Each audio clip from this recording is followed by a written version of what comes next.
récente. Et donc, à terme, en tout cas, Mayotte a évidemment, enfin, comme l'ensemble des territoires nationaux, vocation à avoir exactement les mêmes règles d'application, même si, dans la pratique, on a besoin de temps pour le mettre en place.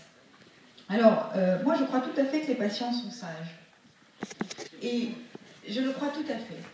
Et j'ai bien vu le regret qui a été exprimé qu'il n'y ait pas de représentants des patients au sens strict au sein du comité des sages. Je voudrais vous apporter deux éléments de réponse. Le premier, c'est que ce comité va avoir un rôle très technique dans la mise en œuvre. Les objectifs politiques qui sont clairement identifiés et précisés. Et cela relève de l'autorité politique, c'est-à-dire du gouvernement. Pour mettre en œuvre ces objectifs, nous avons des mesures techniques à prendre, des obstacles à lever. Il s'agit d'identifier, par exemple, les verrous juridiques ou les verrous de coordination administrative.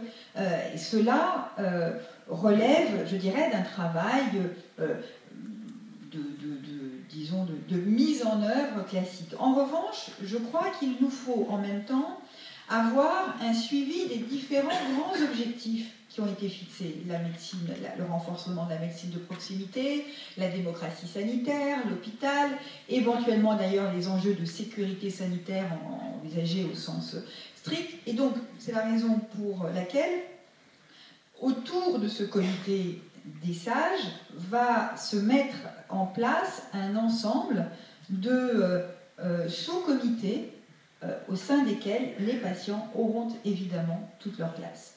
Parce que là, il s'agira de veiller à, disons, de définir, de préciser les objectifs politiques champ par champ et de voir donc comment nous pouvons avancer concrètement. Et là, évidemment, les représentants des patients, des associations ou des collectifs interassociatifs auront toute leur place.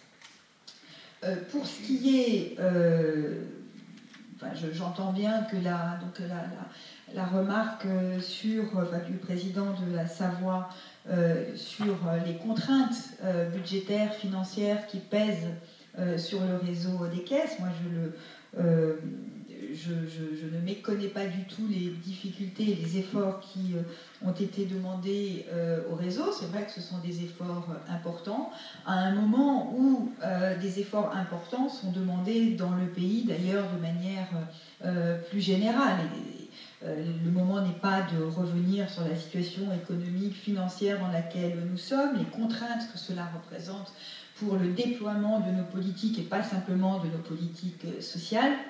Mais nous sommes là, à l'évidence, face à des efforts importants qui ont été demandés. Il s'agit de faire en sorte que ces efforts soient le mieux ciblés, le mieux adaptés possible. Des négociations ou des renégociations sont en cours pour certaines conventions d'objectifs, et je souhaite que ce soit aussi l'occasion d'identifier les endroits dans lesquels ou pour lesquels les efforts demandés ont été excessifs par rapport à d'autres.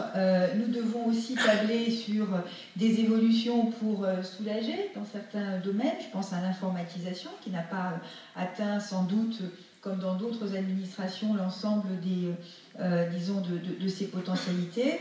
Moi, je peux vous dire que je suis évidemment très attentive à ce qui se passe. Je ne sous-estime pas, encore une fois, l'intensité des efforts et de l'engagement qui est demandé aux professionnels. Il nous faut arriver à trouver le juste équilibre pour que nous puissions avancer dans les missions qui sont les vôtres et que nous puissions en même temps le faire dans des conditions qui sont des conditions responsables compte tenu de la situation économique et financière difficile, très difficile, que connaît aujourd'hui notre pays. Pour ce qui est... donc j'en viens maintenant Ah oui, il y avait une question du président de la Charente sur la santé publique.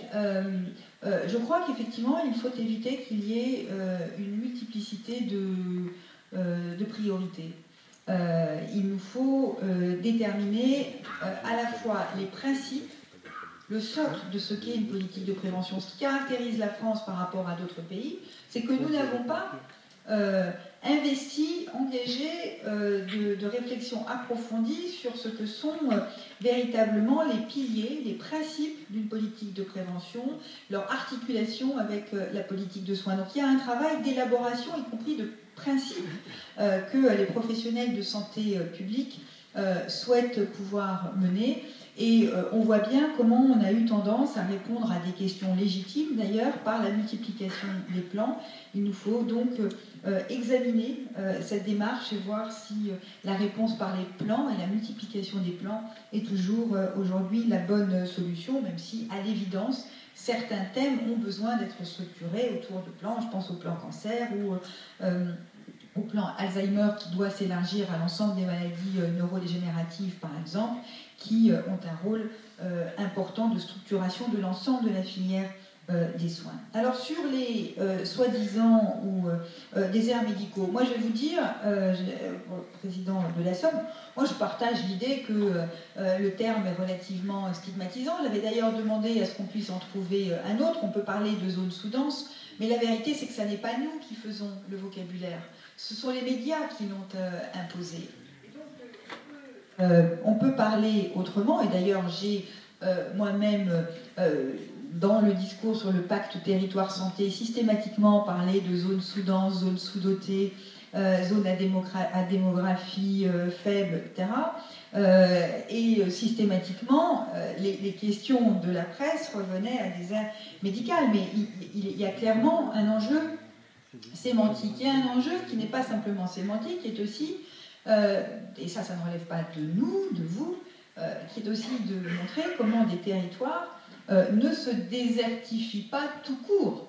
Parce qu'on on ne peut pas demander à des professionnels libéraux d'aller s'installer dans des territoires dans lesquels les services publics se sont désengagés ou se sont retirés.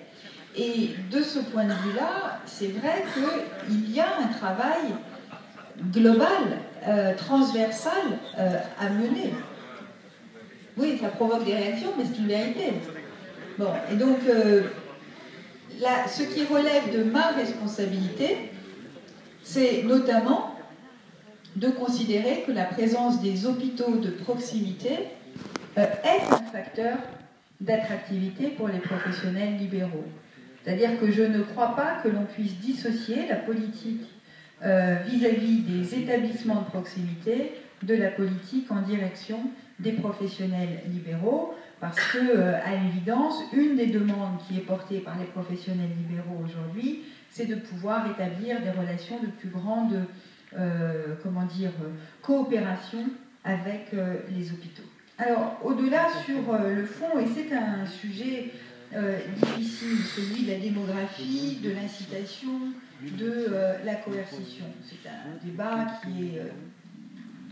c'est un sujet qui est dans le débat public depuis un certain nombre d'années.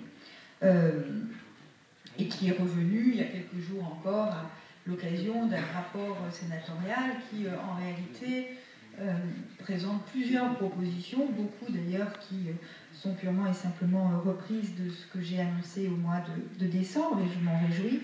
Et puis il y a cette mesure plus contraignante, une mesure plus contraignante qui est proposée.